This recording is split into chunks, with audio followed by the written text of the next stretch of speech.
And let's see what we're working with here, shall we?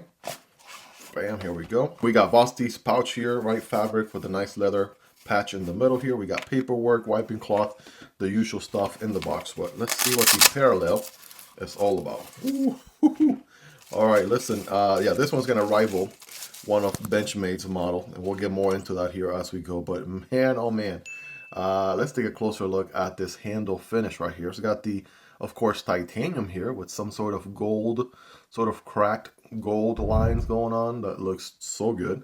Not sure if the camera's doing it justice, but yeah, definitely got those lines right there, kind of like Crackle. I know this one has a specific variant. Future me put that on the screen. We got some oils right here, obviously, you know, brand new knife out of the box. But of course, the most important thing here with the Parallel, and this is what Vosteed is going for, is how narrow it is, right? Kind of very narrow knife, very easy to carry on your person, not adding additional thickness or width to the knife. You're kind of going for as narrow as you can possibly make a knife. And obviously it's gonna, you know, rival that Benchmade narrows, right? I've featured the Benchmade narrows here in the channel before. I believe I even featured the mini narrows. And of course this one, right, if that aesthetic speaks to you, you're trying to get a very slim knife. Obviously this one's gonna definitely scratch that itch right there, but most certainly at a more affordable price. I can definitely guarantee you that. We got a nice sort of gold, kind of orange gold backspacer going on here. All right, here we go. Titanium everywhere. Titanium handles, obviously. We got a titanium, or is that a titanium? Pocket clip. All right, definitely no pull there, so future me double check. Well, that's good to see that it's going to be a deep carry, reversible pocket clip. And it's also very interesting too is I'm seeing the hardware right here, TA by the way, except this guy, for some reason that guy is T6. Not sure what the deal is there, but these are just holding the cartridge in place. You really wouldn't undo these to disassemble the knife. So you're mainly working with the pivot, T8, and these two screws back here, right? One holding the backspacer in place. The other one is kind of like a standoff tube, if you would. But I'm noticing these screws are long enough, they actually come through the other side. And it's actually done in a very flush way. You almost don't notice unless you like pay attention to that. But let's go ahead and get this thing deployed, shall we? Right, we looked at it enough here, right? It's got thumb stud deployment. It is going to be a crossbar lock. So if you're ready, I'm ready. Let's see what we are working with, ladies and gentlemen. Bam, right, there it is. There's the geometry on the Parallel. Now, this is one of two geometries. You have this sheep's foot blade, right? Yes, I am going to call it a sheep's foot blade. You can call it a reverse tanto if you like. That's fine by me, whatever rocks your boat.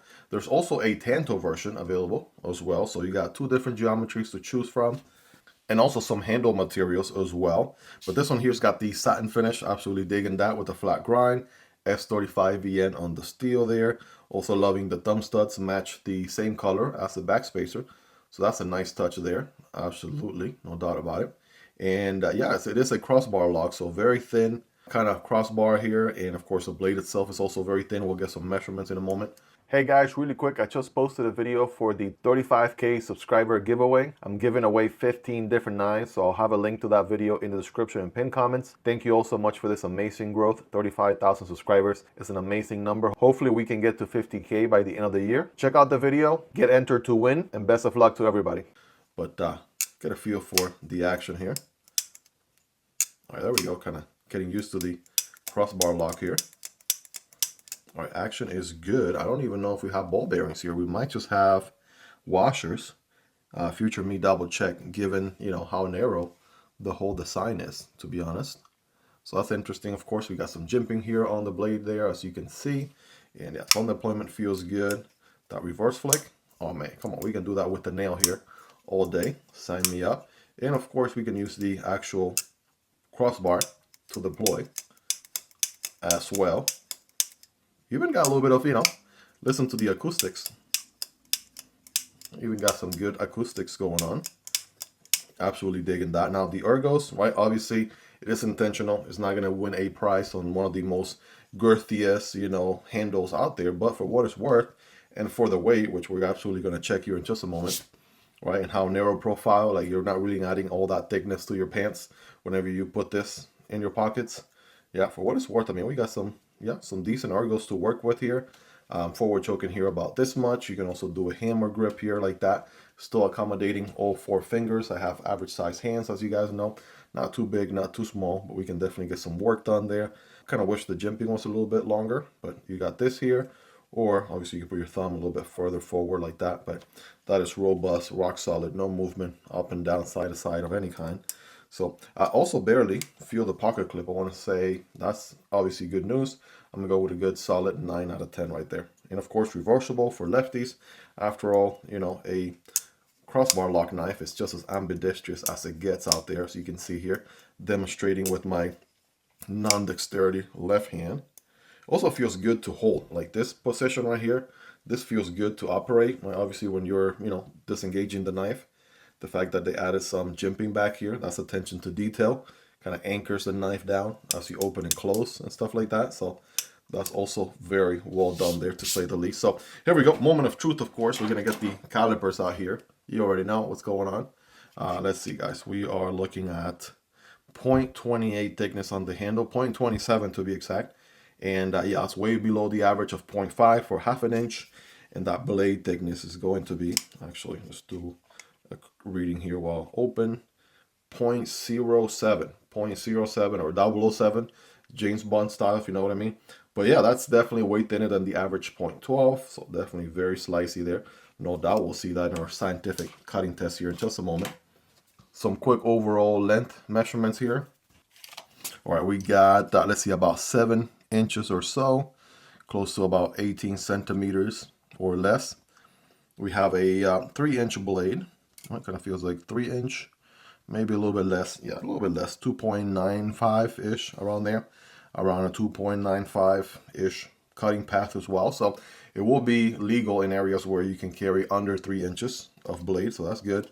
And then here we go. Handle is going to be a little bit over 4 inches, like 4.15 or so-ish on the handle length. So definitely got all the recipes there for a good EDC knife, without a doubt. Good weight. Obviously, this one's going for a little bit extra sauce, extra thin, extra slickness, right? Extra thin handle, blade, the whole shebang. So weight on this thing, we got titanium. Probably that blade is the heaviest thing on this knife. I'm gonna go with this thing. I'll be surprised if it's over 2 ounces. I'm gonna say 1.5 to 2 ounces. That's where I'm at. Okay, just a tad bit more, 2.3. Not bad at all. I mean, these are titanium scales, none of that FRN nonsense.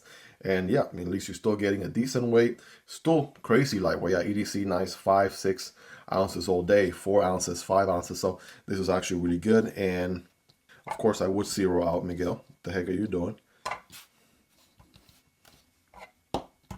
What are the odds that I do the same mistake back to back? That's crazy. Anyways, 3 ounces. The button I'm trying to press is this one here. 65 grams. There we go, Miguel. Like, it's a Monday, right? I came from a long weekend and it's like, I forgot how to do my job.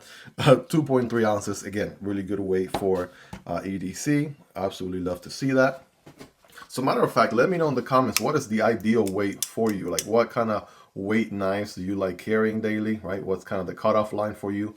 The heaviest you'll be willing to carry or the lightest you'll be willing to carry? Let me know. But yeah, we know action's good. It's got good weight, right? Obviously going for that thin factor. I mean, this thing is absolutely insane how thin this is, guys. Holy macaroni. And I can tell you right now, I mean, putting this on a suit, putting this knife in your pants, like, it's not gonna add virtually any thickness or girth at all, unlike, you know, some other knives that are obviously way thicker. But, you know, I carry a little bit of everything. So, all right, check it out right here next to the Microtech stitch, just for giggles, right? Because why not, right? Obviously, we like to see all the ends of the spectrum. You can see just the sheer thickness there overall. All right, listen, I was actually playing with this thing off camera here for just a quick second before I recorded this part of the video. And I'm fidgeting with this thing left and right. I absolutely can't stop. What a great action, man. Actually deploys really good. Action is very nice for a thumb stud knife.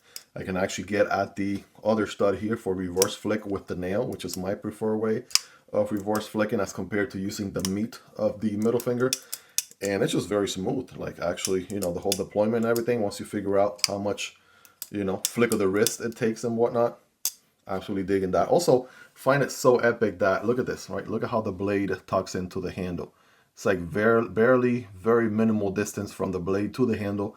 That is how thin they manage to make this knife. It's absolutely bonkers, right? And I'm using fancy words because this knife definitely requires fancy words. But anyways, guys, I definitely want to hear from you guys. What are your thoughts on the Vosteed Vombat, right? What do you like about it? What do you love about it? Is there anything you dislike about it? Now, of course, the competitor to this, and you know, I don't necessarily see a lot of super narrow knives these days out there. Most knives have a good, decent handle thickness and blade thickness. Again, averages being 0.5 or half an inch for the handle, 0.12 inches for the blade, and this one's way below that. So I can only think of the Benchmade narrows. I mean, absolutely look into this knife. Look into this knife. If the narrowness speaks to you, it's an absolute no-brainer. Look at that. You can even stand. I was thinking it was so narrow I wouldn't be able to do that, but look at that, guys. Yep. Again, we'd love to hear your feedback in the comments. And of course, this knife, like I said, and every other knife that you saw in this video will be linked down below. So definitely check out those links. It does help out the channel when you use those links, but that is entirely up to you and at zero extra cost. Hope you guys really enjoyed this one. If you made it to the end, you're the real MVP. Hope you guys have a wonderful rest of your day. Take care, and I'll see you on the next one, either this one or this one. Peace.